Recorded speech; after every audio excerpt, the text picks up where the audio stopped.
nhớ dùng nó mà nó bên một là đánh nó bên một là tay nó đánh nó cười lên nó ta sử mà chỉ cho mua mình nhọn nó tôi cho tay in ra là cho mua in ra lịch sử mình nhọn đây mà nó cười nó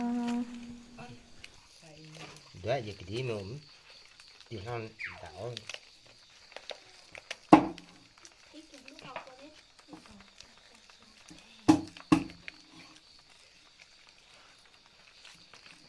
mới cho nhau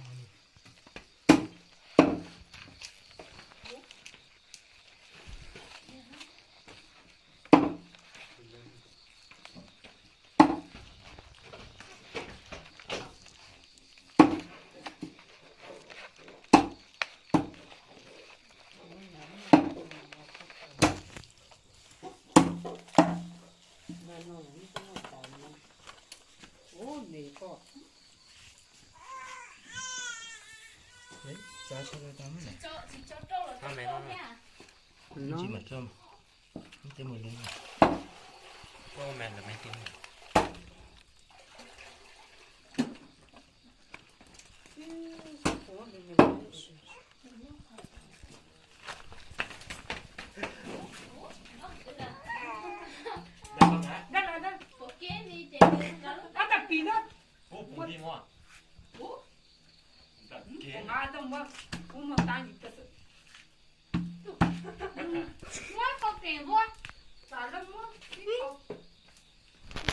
ở viên đảng có cho đài không mà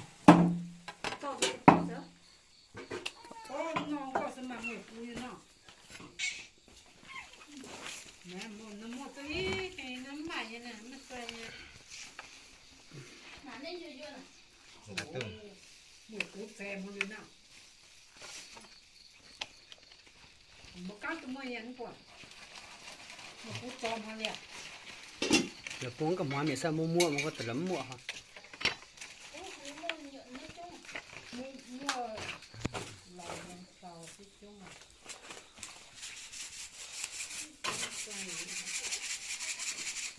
Pè.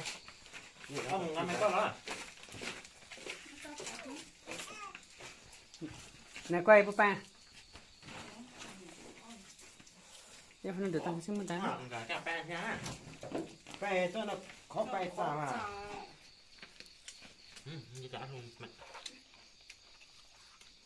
Nó pè chỉ chiêu cho nhiều là măng con giả cho khoai giả.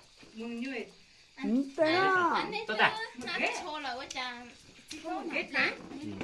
nhìn na nè thì tôi chỉ na chỉ cá to rồi thì thấy lấy cá mú Ủa thì giá chứ châu của chỉ sắm mù này.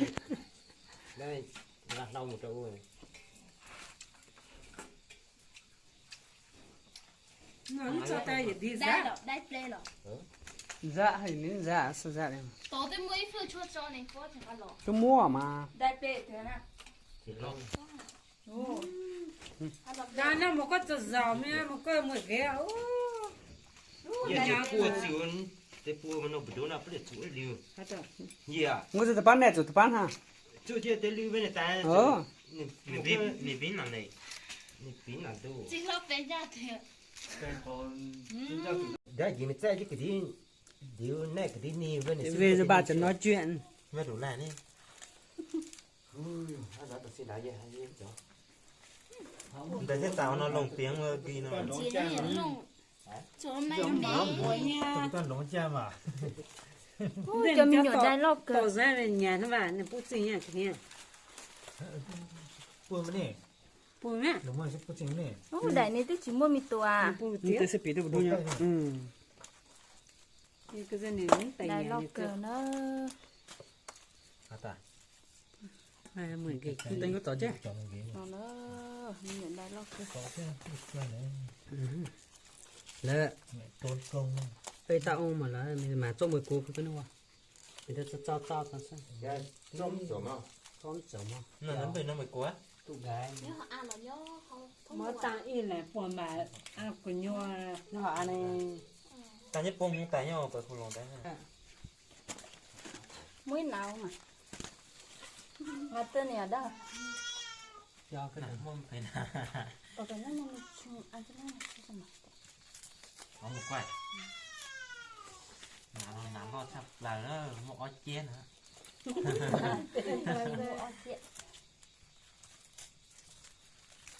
nhưng tại cái trên pan pui pe đi hiện tại tao nó cứ sợ quá một Cho cái nó một cái chi chi.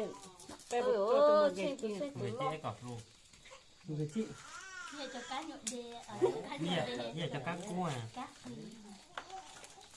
hai chị tao lớn no thế à tao giáo nha ta nó chứ nó ngoan hả nha mà tao thấy nè mua đang mua được buôn nọ có tụi lòi cái gì không ở trang thực chỗ đá nó đâu có gì chỗ gì thì rồi thì có tuần này lo nó có để khai tụi đáy nó thế nó mình nắm tay cái này hai phát nó mà phong nó xẻo thế phải tàu vô vô tới bên tập chèo thôi nhá cái tí tàu này Tôi có mẹ mà chân gì có mà tên mẹ lúa tới cái nét chừng vô chừng tôi mẹ cả mẹ chừng mẹ chừng hai mẹ tụng bây giờ như thế xí rồi cuối cùng hết bây giờ bao nhiêu ta cái tụi mình mé mà dùng tao chỉ nhang nữa cái tôi mẹ rất là khoan tí nó ngày đêm nó rồi thấy quen quá cho nên nó chắc ta mà lo cho cá ờ cho cho đi đi à cho nên mà chắc ta cho đu mà thế mua chứ một cua là hôm nay chị bé bố cùng một cái chi mẹ sáng tài như cho tới để chó mình đây nó có mình bé vui nhẹ mình phải rất trang mà tôi ai chó quá cho một tết tao làm gì mà cho nó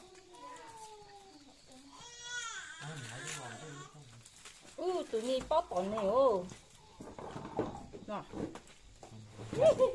ngày này á những người mua tập cái thế cho nên mê bóc lẹp lên mối rồi cái cha nhỏ nhà nó dịu có là ai chưa ai ta ai ông tổng mình làm mẹ tiền tiêu dìu cao tại như vậy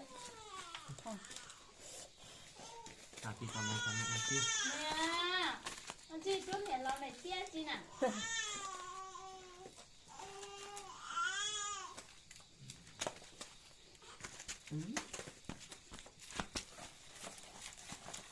mua tao để bố chị con là bữa rượu để giờ còn mà nè tại thả nó Ủa chừng hai chị chỗ ăn bạc lọc cờ nó hai chị suy luôn nè ồ con ấy chỉ mũi cho mình nhồi lên đầu đi bây giờ cháu để tiền đi mũi luôn xe như thế một à rồi ý tụi nó chỉ là tiền cái lúc cho bé thông mua bé chị nó ngập đi ô tả chiều con được chỗ mà chỗ đàng vía là đặt để mà móc cờ sáng được chỗ nằm ngon mình nằm mà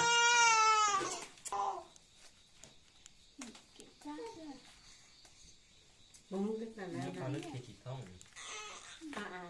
tưởng nó mát ủa nên nên là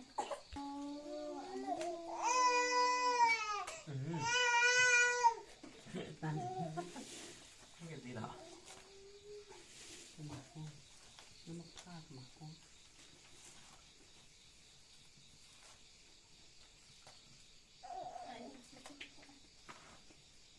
tao nó phơi rồi tao nhìn ra tao bóc nó nhẹ đó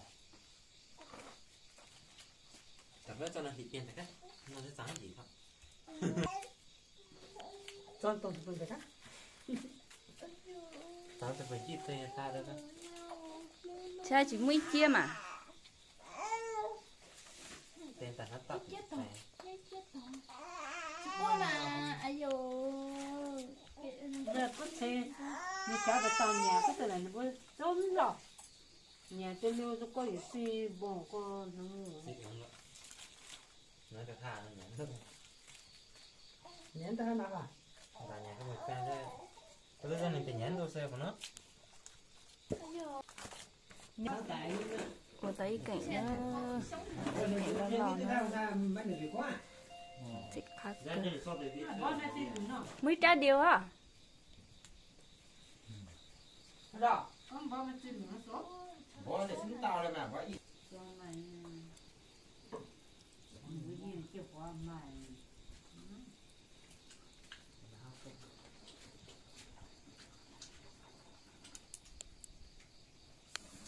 很看乱的。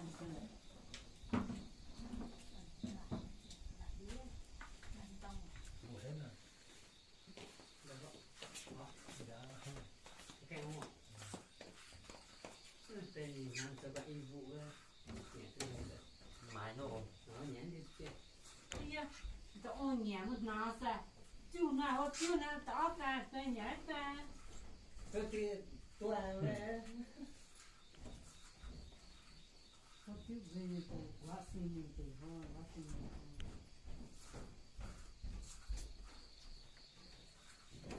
本来是跟他心里头，你有的是这样子的。好了行。 tôi kiểu quê cái này tôi có hút giá tôi có thiếu không thì tôi thêm chiên cho nó dân tăng dân cho nên đúng không ạ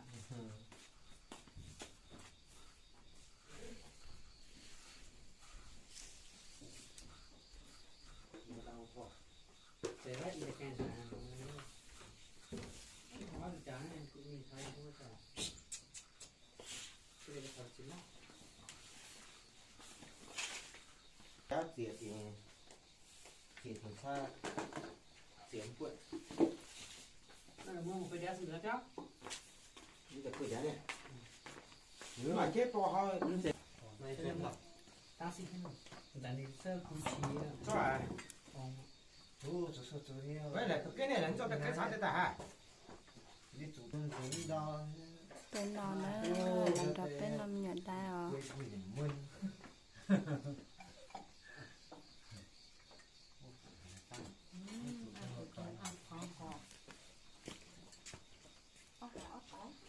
thì vậy thôi cho nên cái cho thằng các bạn của mày mà Bao mà. là cho nó bảo cái sự đó Buồn nó kia mà. có thể cũng bị thôi vậy này nó trên là ăn Để buồn lo đấy. bài Buồn tính lo mà đấy. nó mà nó tên có thể là nó hôi đá một thôi hôi đá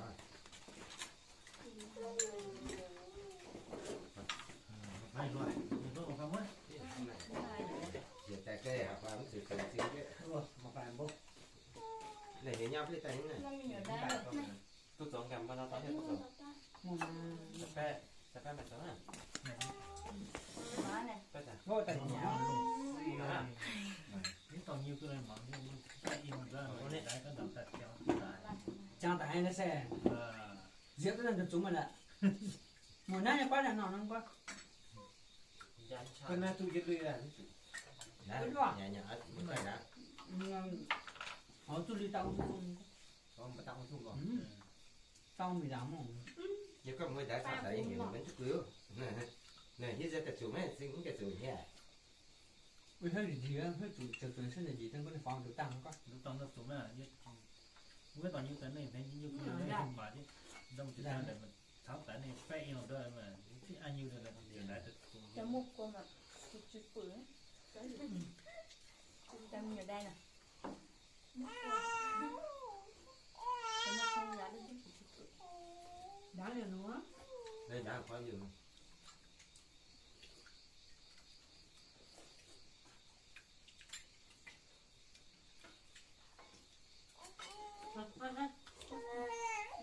đông muốn buồn nữa muốn buồn hơn là đi buồn này ăn hết buồn này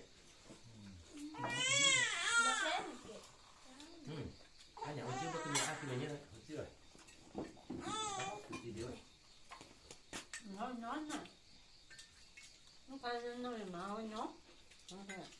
nhà suy à Biết chưa? thằng nào lúc bây giờ sủi giàu mà mình cua nó phải có đứa khăn nào căng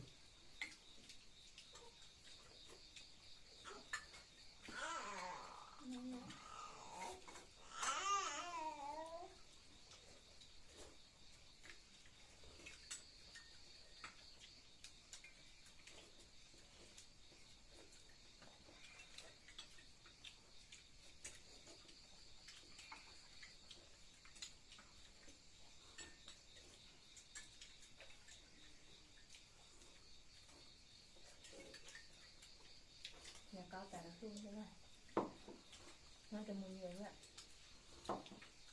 thế này nhảy đi ba với tôi xin nhà cái tòa mình nhà một tên ham nhà nào thì người ta cứ kêu kìa ta trong cái mắm mặn á tháo này cái tháo gạch tại em